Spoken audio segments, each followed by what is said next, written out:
नमस्कार दोस्तों, आप सभी का मैं अपने चैनल पर स्वागत करती हूँ।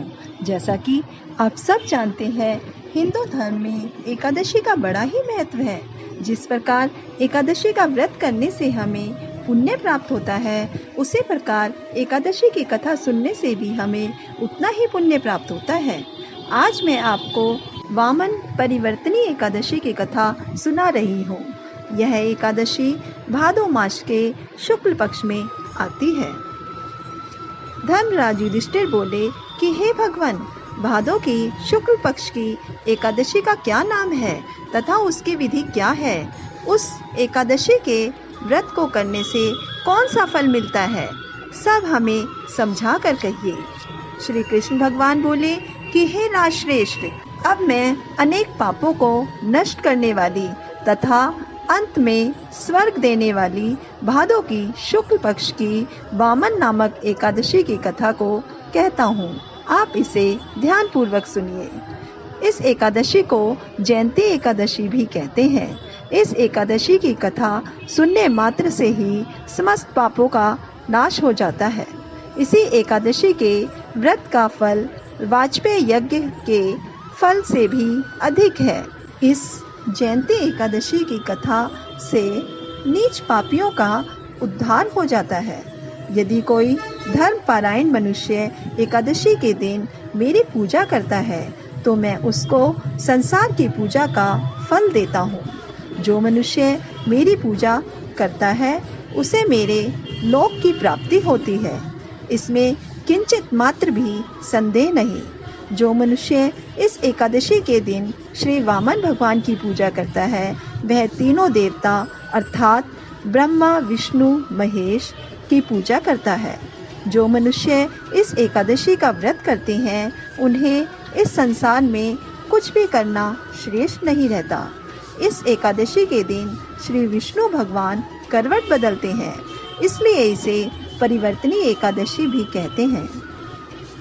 इस पर धर्मराज युधिष्ठिर बोले कि हे भगवान, आपके वचनों को सुनकर मुझे महान संदेह हो रहा है कि आप किस प्रकार सोते हैं तथा करवट बदलते हैं। आपने बाली को क्यों बांधा और वामन रूप धारण करके क्या लीलाएं की? चातुर्मास्य व्रत की विधि क्या है तथा आपके शयन करने पर मनुष्य का क्या कर्तव्य है, सो सब विस्तार पूर्वक कहिए। श्री कृष्ण भगवान बोले कि हे राजन, अब आप पापों को नष्ट करने वाली कथा को श्रवण करो। त्रेता युग में बलि नाम का एक दानव था। वह अत्यंत भक्त, दानी, सत्यवादी और ब्राह्मणों की सेवा करता था। वह अपनी भक्ति के प्रभाव से स्वर्ग में इंद्र के स्थान पर राज्य करने लगा। इंद्र तथा अन्य देवता इस बात को सहन ना कर सके और भगवान के पास जाकर प्रार्थना करने लगे। अंत में भगवान ने वामन रूप धारण कर लिया। मैंने भगवान तेजस्वी ब्राह्मण बालक के रूप में राजा बलि को जीता। इस पर राजा युधिष्ठिर बोले कि हे जनार्दन, आपने वामन रूप धारण कर उस बलि को किस प्रकार जीता, सो सब विस्तार पूर्वक समझाइए। श्री कृष्ण भगवान बोले कि हे राजन, मैंने वामन का रूप धारण करके राजा बलि से याचना की कि हे राजन, तुम मुझे 3 पैर भूमि दे दो, इससे तुम्हारे लिए 3 लोक दान का फल प्राप्त होगा। राजा बलि ने इस छोटी सी याचना को स्वीकार कर लिया और भूमि देने को तैयार हो गया।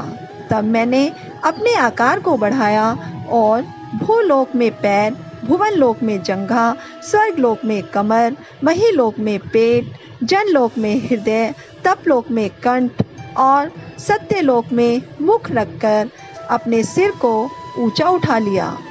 उस समय सूर्य, नक्षत्र, इंद्र आदि अन्य देवता मेरी स्तुति करने लगे। उस समय मैंने राजा बलि को पकड़ा और पूछा कि हे राजन, अब मैं तीसरा पैर कहाँ रखूं?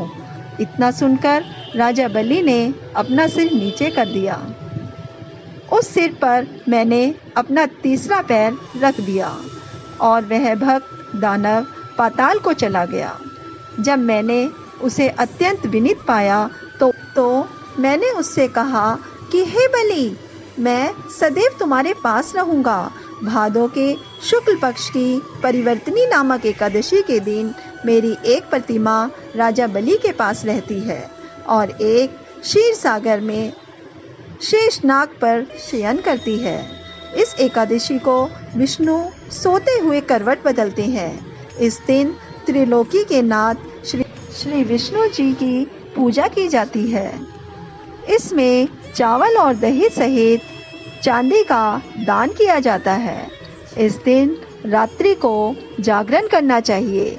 इस प्रकार व्रत करने से मनुष्य समस्त पापों से मुक्त होकर स्वर्गलोक में जाता है। वह स्वर्गलोक में जाकर चंद्रमा के समान सदैव प्रकाशित होते रहते हैं। उनको इस लोक तथा परलोक दोनों में यश मिलता है।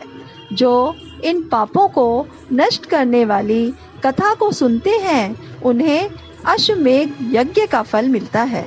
धन्यवाद दोस्तों। अगर आपको यह वीडियो पसंद आई हो तो इसे लाइक करें, अपने परिवार और दोस्तों के साथ शेयर करें और हमारे चैनल को सब्सक्राइब करना ना भूलें।